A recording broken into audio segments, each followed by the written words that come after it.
வணக்கம். வாங்க இன்னைக்கு நாம ஒரு ஆழமான விவாதத்துக்குள்ள போகலாம். ஈவே ராமசாமி, அதாவது பெரியார், அவர் ராவணனை எப்படி பார்த்தார், இத பத்தி தான் நம்ம இன்னைக்கு பேச போறோம். ஆமா, ரொம்ப சுவாரஸ்யமான தலைப்பு இது. நம்ம கிட்ட சில குறிப்புகள் இருக்கு. முக்கியமா விடுதலை பத்திரிகையில செப்டம்பர் 17, 2025 அன்னைக்கு வந்த ஒரு கட்டுரை. தர்க்க சங்கத் ஜெய்ஸ்வால்னு ஒருத்தர் ஹிந்தியில எழுதினதோட தமிழாக்கம் அது. அந்த இந்தி கட்டுரை பெரியார் 1944ல எழுதின இராமாயண பாத்திரங்கள் புத்தகத்தை அடிப்படையா வச்சது. ஆமா, அந்த மூல புத்தகம் ஹிந்தியில சச்சி ராமாயண் அப்படின்னும் ஆங்கிலத்துல த ராமாயணா அ ட்ரூ ரீடிங் அப்படின்னு கூட வந்திருக்கு. சரி, இப்ப நம்ம நோக்கம் என்னன்னா, வால்மீகி ராமாயணத்தையே ஆதாரமா வச்சு பெரியார் ராவணனை எப்படி சித்தரிக்கிறார், அப்புறம் அதே பார்வைக்கு என்ன மாதிரி விமர்சனங்கள் வருதுன்னு பாக்குறது தான். உங்ககிட்ட இருக்கிற இந்த குறிப்புகளை வச்சு இன்னும் கொஞ்சம் ஆழமா அலசல. சரிதானே? நிச்சயமா ஆரம்பிக்கலாம். அப்போ பெரியார் பார்வையில இராவணன் எப்படிப்பட்டவர், இந்த கட்டுரை என்ன சொல்லுது? கட்டுரைப்படி பெரியார் சொல்றது என்னன்னா, வால்மீகியே இராவணனை முழுக்க கெட்டவனா காட்டலையாம். அவர்கிட்ட பல நல்ல குணங்கள் இருந்ததா சொல்றாராம். அப்படியா? என்னென்ன மாதிரி நல்ல குணங்கள் கொஞ்சம் சொல்லுங்களேன். முதல்ல அவர் ஒரு பெரிய படிப்பாளி, அதாவது வேதங்கள் சாஸ்திரங்கள் இதுலெல்லாம் பயங்கர தேர்ச்சின்னு சொல்றார். ஓ, படிப்பாளி, சரி. அப்புறம் ஒரு பெரிய துறவி, ஆன்மீகத்துல ரொம்ப ஆழமான பற்று கொண்டவர்னு குறிப்பிடுறார். படிப்பாளி, துறவி, இதுவே கொஞ்சம் ஆச்சரியமா இருக்கே. வேற என்ன சொல்றாரு? அது மட்டும் இல்ல, ஒரு நல்ல அரசர், சிறந்த பாதுகாவலர், தன்னோட மக்களையும் சொந்தக்காரங்களையும் ரொம்ப நல்லா பாத்துக்கிட்டவர், அப்புறம் பயங்கரமான போர் வீரன், ரொம்ப சக்தி வாய்ந்தவர்னு சொல்றார். இன்னும் சொல்லப்போனா ரொம்ப புனிதமானவர், மனசு சுத்தமானவர், நல்ல பண்புகள் உடையவர்னெல்லாம் பெரியார் சொல்றதா இந்த கட்டுரை சொல்லுது. இதுக்கெல்லாம் வால்மீகி ராமாயணத்திலிருந்தே ஏதாவது ஆதாரம் காட்டுறாரா பெரியார்? ஆமா ஆமா, வால்மீகியே இராவணனை இறைவனின் அன்பு பெற்றவர் அப்படின்னு சொன்னதாவும், இராவணன் ஒரு புண்ணிய புருஷர், அவர் செஞ்சதெல்லாம் மத்தவங்களுக்கு ஒரு எடுத்துக்காட்டுன்னு பெரியார் சொல்றதா கட்டுரை குறிப்பிடுது. ஓஹோ. முக்கியமா வால்மீகி ராமாயணத்தோட உத்தரகாண்டத்துல இராவணன் செத்து போனதுக்கு அப்புறம் அவரோட தம்பி விபீஷணனேவா? ஆமா, விபீஷணனே நீங்க எப்பவும் நியாயம் தவறாதவர், பெரியவங்கள மதிச்சவர் அப்படின்னு இராவணனை புகழ்றதா பெரியார் சுட்டி காட்டுறார். ஓ, தம்பியே அப்படி சொல்லியிருக்காருன்னா அது ஒரு முக்கியமான பாயிண்ட் தான். ஆனா எல்லாருக்கும் மனசுல வர முதல் கேள்வி அந்த சீதை கடத்தல் தானே. அதுக்கு என்ன காரணம் சொல்றார் பெரியார்? அங்கதான் பெரியார் ஒரு முக்கியமான வாதத்தை வைக்கிறார். இராவணன் சீதையை கடத்தினதுக்கு காரணம் காமம் இல்ல, அவ மேல ஆசைப்பட்டு கடத்தலையா. அப்போ வேற எதுக்கு கடத்தினாரா? அவரோட தந்தை சூர்பனகே இருக்காங்க இல்லையா, அவங்களோட மூக்கு காது இதெல்லாம் இராமனும் லக்ஷ்மணனும் அறுத்துட்டாங்க. ஆமா, அந்த அவமானத்துக்கு பழிவாங்கதை தான் சீதையை கடத்தினார்னு பெரியார் சொல்றார். சீதை மேல காதல் இருந்ததற்கோ இல்ல அடுத்தவ மனைவியை அடையணும்னு நினைச்சதுக்கோ அதுக்கு எந்த ஆதாரமும் இல்ல. இது ஒரு பழிவாங்கல் செயல் மட்டும்தான் அப்படிங்கிறது பெரியாரோட வாதம். பழிவாங்கலுக்காகவா? இது கொஞ்சம் வித்தியாசமான கோணமா இருக்கே. இதுக்கு மேலேயும் ஏதாவது சொல்றாரா, வலு சேர்க்கிற மாதிரி? சொல்றார். இங்கேதான் விஷயம் இன்னும் கொஞ்சம் சுவாரஸ்யமா போகுது. பெரியார் தன் வாதத்தை இன்னும் பலப்படுத்த வால்மீகி ராமாயணத்திலிருந்தே இன்னொரு மேற்கோள் காட்டுறார். சுந்தரகாண்டத்துல. சுந்தரகாண்டத்திலயா? ஆமா, அனுமனே இராவணோட குணத்தை புகழ்றதா சொல்றார். என்னது, அனுமனே புகழ்ந்தாரா?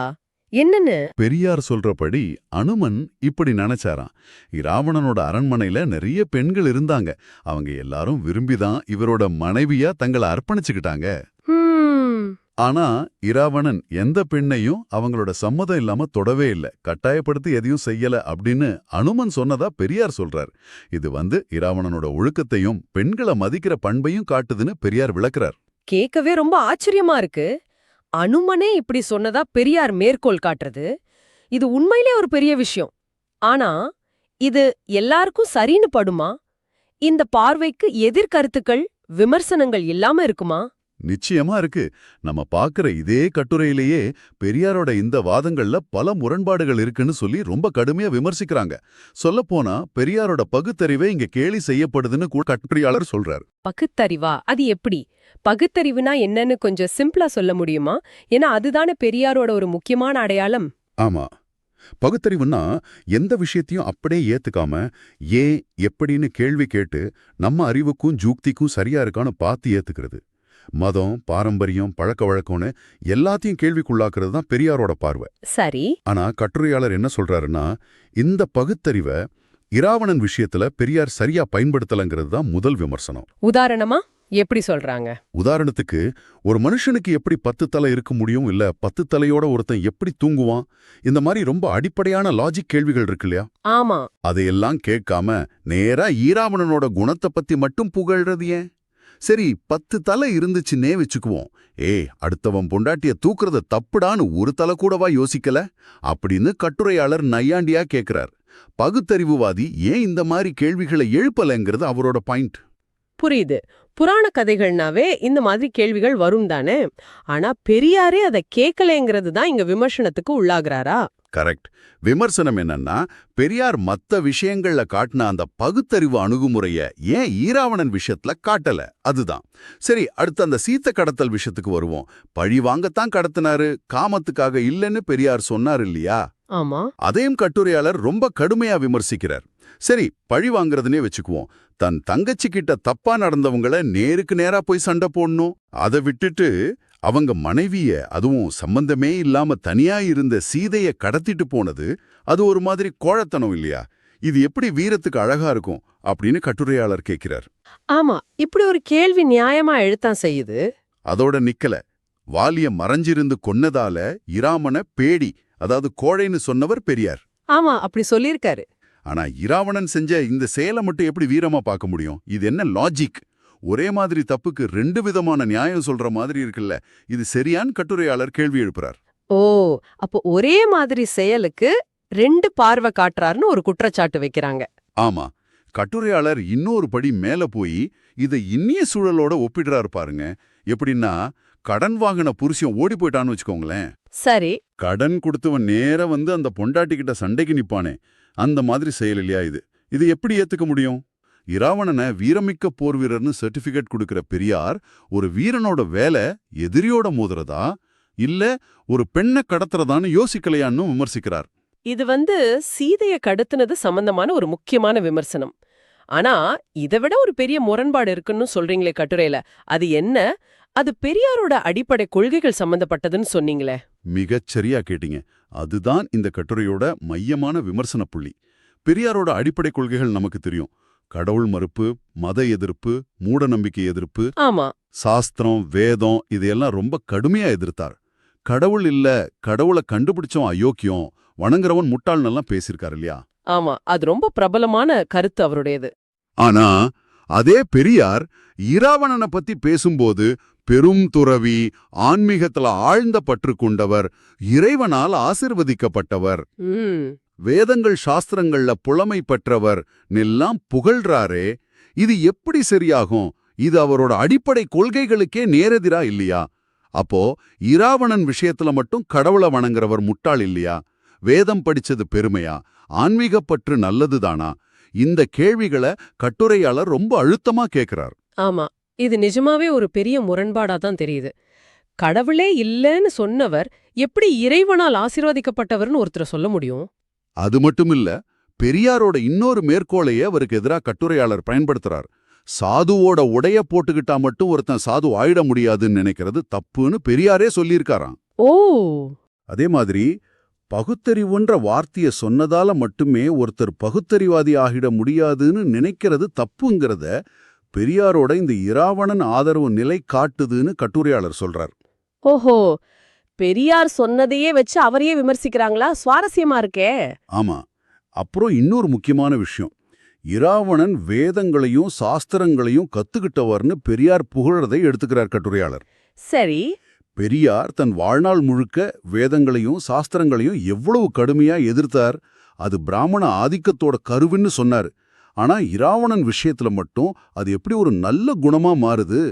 தனக்கு பிடிக்காத, தான் கடுமையா எதிர்த்த ஒரு விஷயத்தை இராவணன் செஞ்சா மட்டும் அது எப்படி பெருமையாகும்? இது இரட்டை நிலைப்பாடு இல்லையா? இது ஒரு முக்கியமான விமர்சனம். இதுவும் கவனிக்க வேண்டிய பாயிண்ட் தான். சரி, கடைசியா அந்த அனுமன் மேற்கோள் பத்தி என்ன சொல்றாங்க? அரண்மனையில பெண்கள் விருப்பப்பட்டு மனைவியா இருந்தாங்கன்னு சொன்னாரே. அதையும் கட்டுரையாளர் கேள்வி கேட்கிறார். சரி, அனுமன் அப்படி நினைச்சதா பெரியார் சொல்றது ஏத்துக்கிட்டா கூட, அந்த பெண்கள் யாரு? எதுக்காக அரசரோட அரண்மனையில இருக்கிறாங்க? ஒருவேளை போரில் பிடிச்சிட்டு வந்த அடிமை பெண்களா இருக்கலாம் இல்லையா? இருக்கலாம். அரசனுக்கு பணி செய்யற பெண்கள் எதுக்கு தங்கள மனைவியா அர்ப்பணிக்கணும், அப்படி விருப்பப்பட்டு அர்ப்பணிச்சாங்கன்னு சொல்றதே அது அந்த பெண்களை தப்பா சித்தரிக்கிற மாதிரி இல்லையா? இது எப்படியாவது இராவணனுக்கு சப்போர்ட் பண்ணணும், முட்டு கொடுக்கணும்ன்றதுக்காக சொல்ற மாதிரி தெரியுதுன்னு கட்டுரையாளர் விமர்சிக்கிறார். அப்போ இந்த எல்லா விமர்சனங்களையும் வச்சு பார்த்தா கட்டுரையாளரோட இறுதி முடிவு என்ன? பெரியார் ஏன் இப்படி இராவணனை ஆதரிக்கணும்னு அவர் நினைக்கிறாரு? கட்டுரையாளரோட இறுதி வாதம் என்னன்னா, பெரியார் இராவணனை ஆதரிச்சதுக்கு காரணம் இராவணனோட குணத்தை நேர்மையா ஆய்வு செஞ்சதால இல்ல, மாறா இது ஒரு எதிர்வினை அரசியல், அதாவது ரியாக்ஷனரி பாலிடிக்ஸ் மாதிரி. எதிர்வினையா? புரியலையே. அதாவது ஒரு சாரார் இராமனை கதாநாயகனா கொண்டாடுறாங்க, அதனால அதுக்கு எதிரா வில்லனா காட்டப்பட்ட இராவணனை இவங்க தூக்கி பிடிக்கிறாங்க. இது ஒரு அரசியல் நிலைப்பாடு தானே தவிர உண்மையா தத்துவார்த்த அடிப்படையிலானது இல்லைங்கிறது அவரோட கருத்து.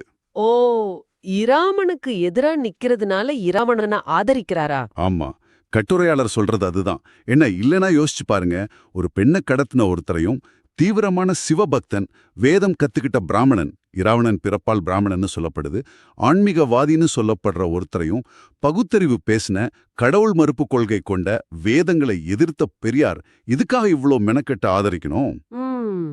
இது அவரோட கொள்கைகளுக்கு எவ்வளவு முரணா இருக்கு. அதனால இது இராம எதிர்ப்போட விளைவா இராவண ஆதரவு தானே தவிர ஒரு உண்மையான ஆய்வு இல்லைன்னு கட்டுரையாளர் முடிக்கிறார்.